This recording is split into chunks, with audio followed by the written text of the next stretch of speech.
तर या करताना आपला परमेश्वर आपल्या हृदयाचे असं ज्यावेळेस होईल त्याला धर्म बाळावे. आता आपल्याला सांगताय की धर्म म्हणजे काय, धर्म कशाला म्हटलाय.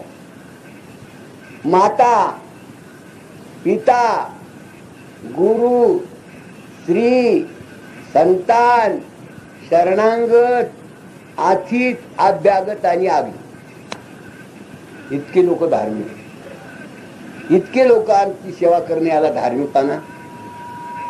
असा ज्याच्या धार्मिकपणा असेल तर पृथ्वी फाटली तरी काही होणार नाही, आकाश पडलं तरी काही होणार. कसं यदा यदा ही हे धर्माच्या रक्षणा करताय.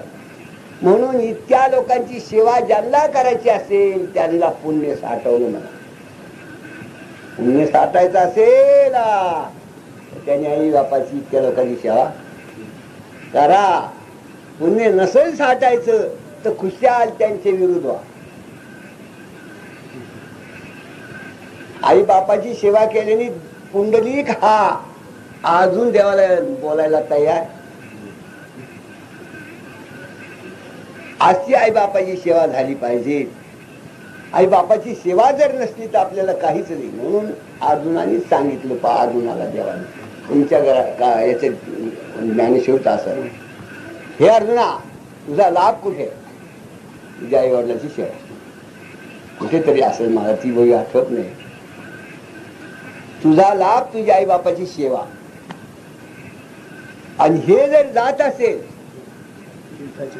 जे का माता पिता सखळ तीर्थाचे धुवे जे का माता पिता त्यांच्या सेवे लोण असंच होतं. तर याच्या करताना आई बापाची सेवा करा. हात जोडून विनंती आहे सर्वांना. तुम्हाला जर आई बापाची सेवा करायची नसेल तर सगळ्या पुण्याचा नाश. मला पुण्य कमायचं असेल तर पुंडलिकासारखं व्हा.